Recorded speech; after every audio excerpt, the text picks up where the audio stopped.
Subscribe to Femina and press the bell icon.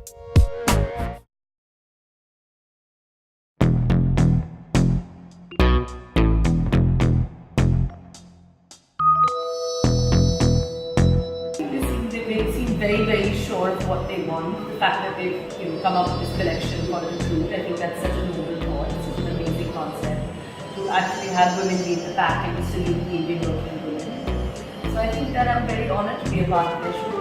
I think it's about not following trends. Well, I think it would definitely be just throwing on some kajal, because I've always been about the cold pencil. I think that is something really easy to carry and just kind of apply on your. I'll go with the red.